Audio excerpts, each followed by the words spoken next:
شکر گزار بھی ہوں سے وقت کے تبدیلی کے ساتھ آپ تکلیف بھی ہوئی ہوگی۔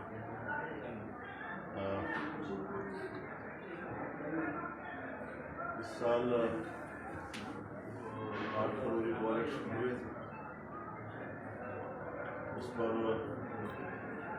دنیا کے علماء اسلام کا موقف بڑی وضاحت کے ساتھ سامنے آ گیا تھا کہ ہم نے ملک بھر میں اس الیکشن کے نتائج کو مسترد کر دیا تھا، اور جو موقف ہم نے اختیار کیا تھا وقت کے ساتھ ساتھ جو شواہد سامنے آ رہے ہیں وہ ہمارے موقف کی تصدیق کر رہے ہیں۔ پاکستان کی تاریخ میں ہمارا یہ خیال تھا کہ 2018 میں سب سے بڑی دھاندلی ہوئی ہے، لیکن 2024 میں تو اس کا بھی ریکارڈ توڑ دیا۔ اس حوالے سے جمعیت علماء اسلام کی مرکزی مجلس عاملہ نے ہر چند کے پارلیمنٹ میں جانے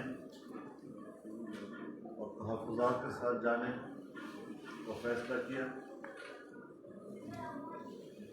لیکن اس صورتحال سے چاروں صوبوں میں جا کر صوبائی جو ہمارے جنرل کونسلز ہیں، مجالس عمومی ہیں، ان کو اعتماد میں لینا۔ چنانچہ ہمارا پہلا اجلاس صوبہ خیبر پختونخوا میں ہوا، اور ابھی دوسرا اجلاس یہاں کراچی میں ہو رہا ہے، اس کے بعد پنجاب میں جائیں گے۔ بلوچستان میں بہت سخت سردی ہے، مختلف اطراف سے لوگوں کے جمع ہونے میں دقتیں آ رہی ہیں، تو فی الحال مؤخر کیا ہے۔ لیکن یہ ایک حقیقت ہے کہ جمہوریت اپنا مقدمہ ہار رہا ہے، اور پارلیمنٹ اپنی اہمیت کھو رہی ہے۔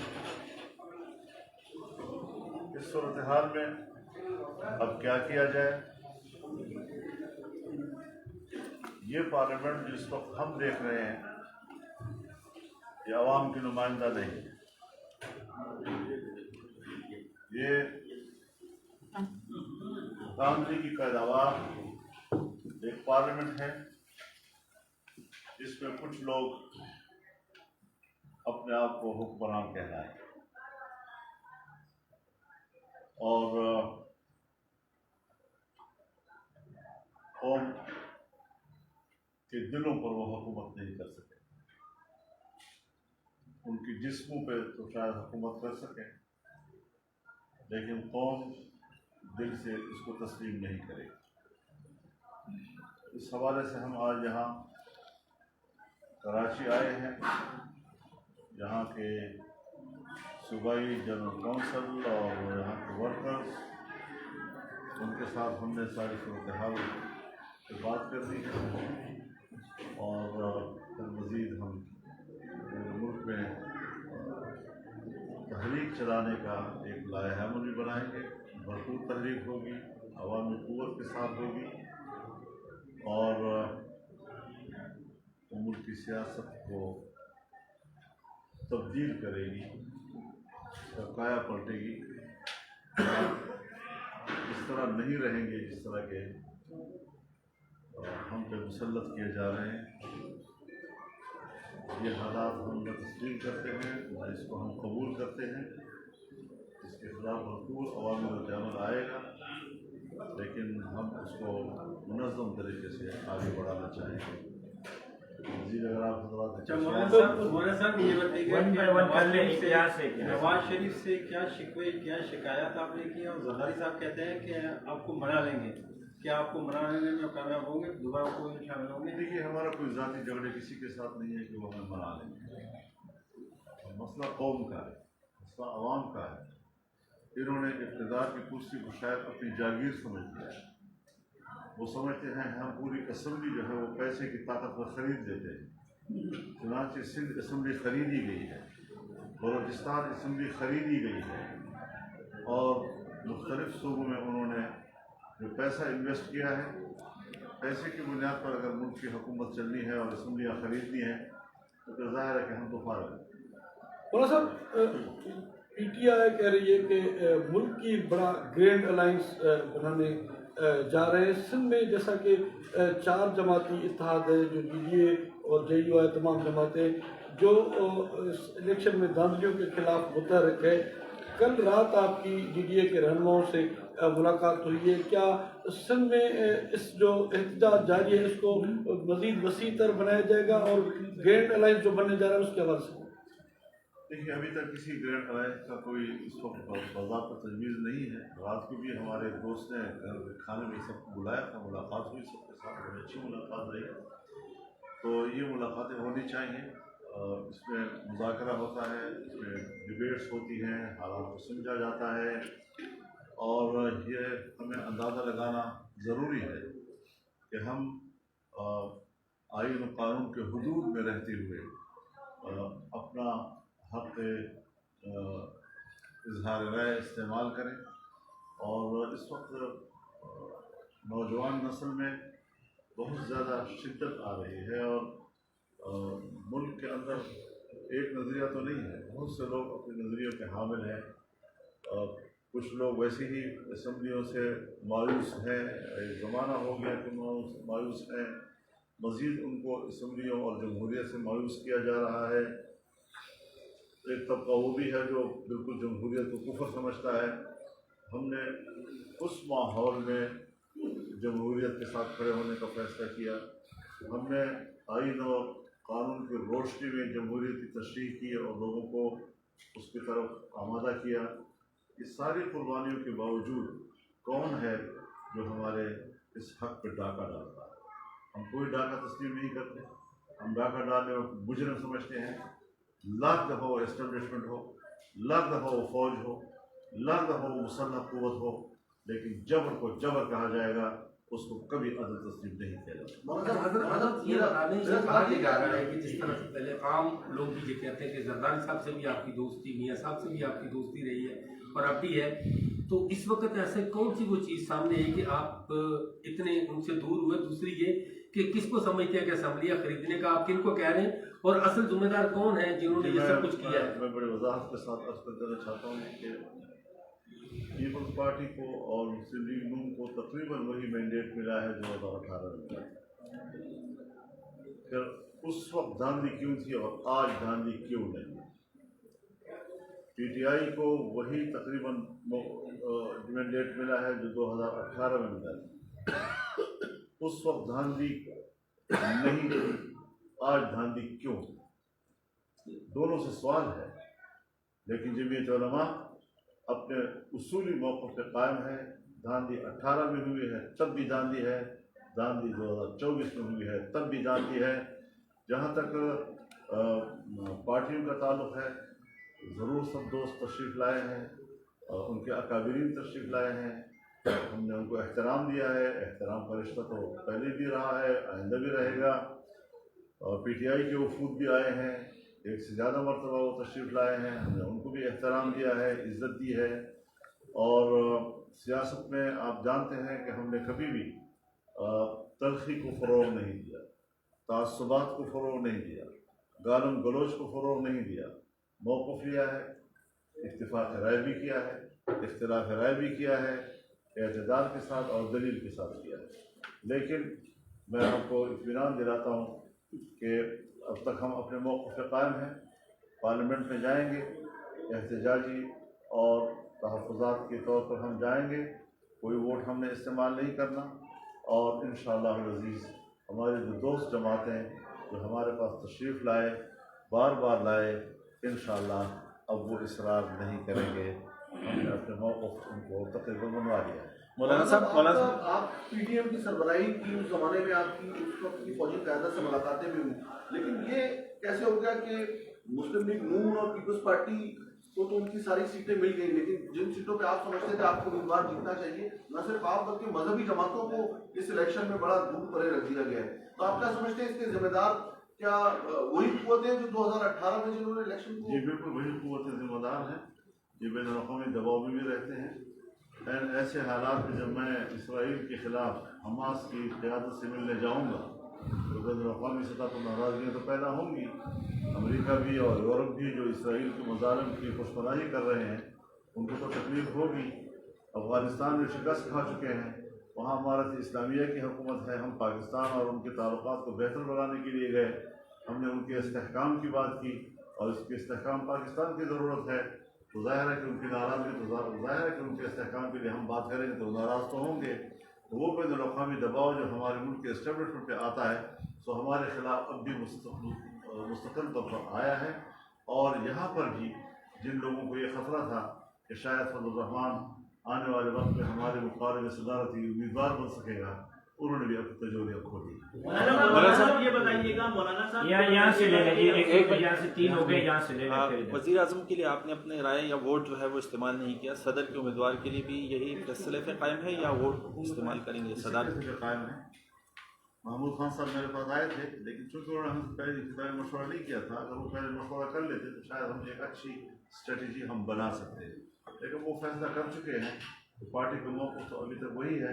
अब एक तरफ मेरी ख्वाहिश है, कि मैं महमूद खान अज़हरी को वोट दूँ, लेकिन एक तरफ मेरी पार्टी का फैसला है जिसकी इताअत मुझ पर वाजिब है। तो ख्वाहिश और वाजिब पे जो मुकाबला होता है तो वाजिब की इताअत करनी होती है, ख्वाहिश की नहीं। अच्छा मौलाना साहब, मुझे ये बताइएगा जरा, अगर आप असेंबली जाते हैं तो सुन्नी इत्तेहाद कौंसिल के नुमाइंदों के साथ बैठेंगे या हुकूमत के नवाज शरीफ और नून लीग या पीपल्स पार्टी के नुमाइंदों के? बेटा, आप मेरे ख्याल में पार्लियामान के निज़ाम से वाक़िफ़ नहीं है। पार्लियामान में अपोजिशन होती है, हुकूमत होती है। अब अपोजिशन बैठे वो जहाँ भी होंगी, तो जिस्म से तो मेरी कोई लड़ाई नहीं है ना, फिक्र और ज़हन और दिमाग से कोई इख्तिलाफ हो सकता है, लेकिन जहाँ पर भी अपोजिशन की नशिस्तें होंगी वहीं पर हम भी बैठा हूँ। साहब आप देखें ये मुल्क में इस तरह चलता आ रहा है, जो करते आ रहे हैं सालों से, आपको नहीं पता है, तो उसको किस तरह रोक सकते हैं आप? आवाम क्योंकि हर कोई तो उसको उसके लिए दो चीज़ ज़रूरी है, एक अवामी बेदारी और एक सियासतदानों का कमिटमेंट। ये गलत बात है, अगर मैं हूँ तब मैं भी गलत हूँ और कोई और है तो वो भी गलत है कि हम जमहूरियत की बात भी करते हैं, हम आमिरों के खिलाफ आवाज़ भी बुलंद करते हैं, जेलों में भी जाते हैं, कारकुनों को भी पिटवाते हैं, अवाम पर भी तकलीफें गुजारते हैं, लेकिन जब इक़्तिदार का मरहला आता है तो हम फिर उन्हीं क़ुव्वतों से इक़्तिदार की भीख मांगते हैं। ये रवैया जब तक रहेगा सियासतदानों का, पाकिस्तान में जमहूरियत नहीं आ सकेगी, हमेशा उनकी ख्वाहिश की हुकूमतें बनती रहेंगी। लिहाजा सियासतदानों को पहले अपनी कमिटमेंट ठीक करनी चाहिए कि वो जब एक जमहूरियत पर यकीन रखते तो फिर वो जमहूरियत ही के लिए बात करें, फिर वो ये सौदेबाजियाँ ना करें, न पैसों का सहारा लें, ना आमिराना क़ुव्वतों का सहारा। अच्छा, आपने जिक्र किया हुकूमत की, तो मुद्दत का आपने तखमीना अंदाजा लगाया है कि साल 1 साल चलेगी।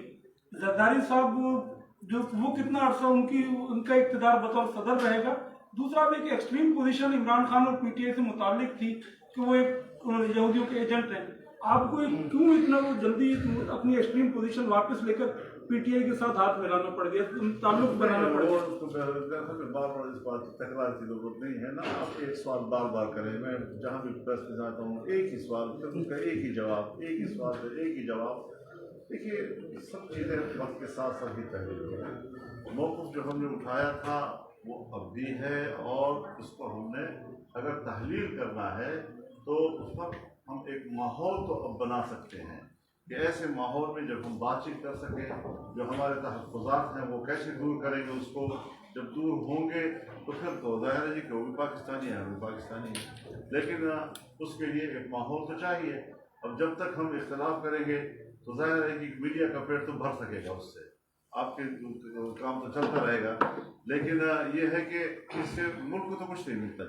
लड़ाई रहेगी और लड़ाई रहेगी। तो पूरी दुनिया में हमने अपने मौक़िफ़ को तारुफ़ कराया है, एहतजाज रिकॉर्ड करवाया है, वो अभी तक बरकरार है, اور اگر ایک ماحول بنتا ہے کہ جس ماحول میں ہم بیٹھ کر ان اختلاف کو دور کر سکتے ہیں تو ہم اس کو خیر مقدم۔ اچھا یہ بتائیے کہ آپ نے دو اسمبلی کا سندھ اسمبلی اور بلوچستان اسمبلی خریدی گئی ہے، اے پی کے میں کیا بالکل ٹھیک الیکشن میں بالکل ہمیں چاروں صوبوں کا الیکشن پہ اعتراض ہے۔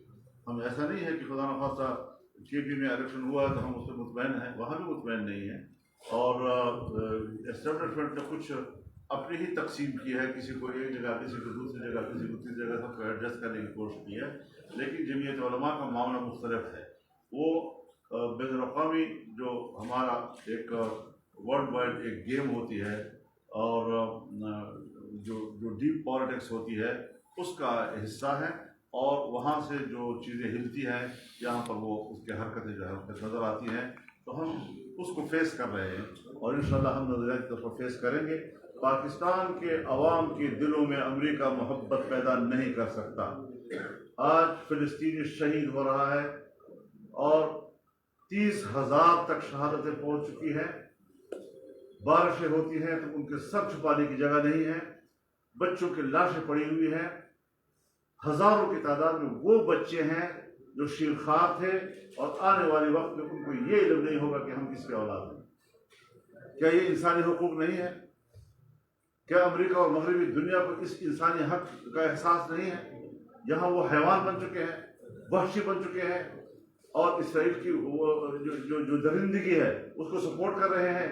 کس منہ سے امریکہ اور مغربی دنیا آئندہ پوری دنیا میں انسانی حق کی بات کرے گا؟ شرم نہیں آئے گی ان کو؟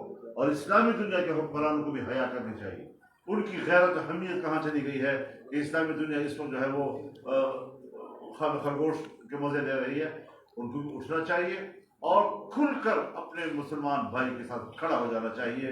کسی قسم کے ان کو مفادات کا لحاظ نہیں رکھنا چاہیے۔ دنیا کو اللہ نے قائم رکھنا ہے، عزت اللہ نے دینی ہے، رزق کا مالک اللہ ہے، ترقی کا مالک اللہ ہے، اور اللہ پر اعتماد شاید مسلمان حکمرانوں کو ختم ہو چکا ہے۔ وہ صرف دنیا کے حکمرانوں کو خداؤں کو جانتے ہیں۔ امریکہ کی خدائی کا انکار کر دیں اور اللہ کی خدائی کا اقرار کر دیں، فلسطینیوں پر مصیبت کم ہو جائے گی۔ ہم نے تو ان کو ظلم کے حوالے کر دیا، درندوں کے منہ میں چھوڑ دیا ہے۔ کوئی اسلامی دنیا کا حکمران ہے جس کو کچھ تو حیا آئے، کچھ تو شرم آئے، کچھ تو اپنے کلمے کے حیا ان کے پاس ہو۔ بہت افسوسناک صورتحال ہے اس وقت کہ ہم سب جو ہے اقتدار کی جنگ تو لڑ رہے ہیں، لیکن ایک مسلمان قوم کی 2-3 مہینے کے اندر 30,000 تک شہادتیں، یہ بھی تو کوئی منہ سے ایک گھر نہیں ہے کسی کے پاس۔ بارش آتی ہے، بارش کے اندر اس کی ماں جو ہے اپنے بچوں کو سنبھال نہیں سکتی، کسی کو رحم نہیں آتا ان کی حالت پر۔ گھاس کھا رہے ہیں، وہ چھوٹے چھوٹے بچے گھاس کھاتے ہیں اور ان کو پوائزنگ ہو جاتی ہے اور وہ مر جاتے ہیں اس سے۔ تو یہ کوئی حالت ہے دنیا میں ہو رہی ہے اور ہم خاموش ہیں اس کے اوپر۔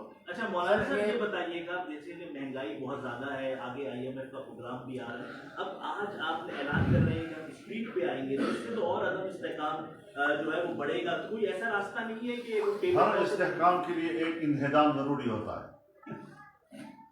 اگر آپ کا گھر جو ہے زلزلے میں کریک ہو جائے تو پھر آپ کہیں گے کہ اس کو گرائیں گے تو اور ٹوٹ جائے گا، دوبارہ بنانا پڑے گا آپ کو۔ تو استحکام کے لیے آج اس حد تک غیر مستحکم ہیں ہم، معاشی لحاظ سے، سیاسی لحاظ سے، اخلاقی لحاظ سے، کہ ایک دفعہ اس کا انہدام ضروری ہوگا اور وہ انقلابی تحریک سے ممکن ہو سکتا ہے۔ اچھا یہ بتائیں کب سے آپ ملک کو بند کرنے جا رہے ہیں، احتجاج کرنے جا رہے ہیں، احتجاج کی کال کب سے شروع ہو جائے گی آپ کی؟ بند کب کریں؟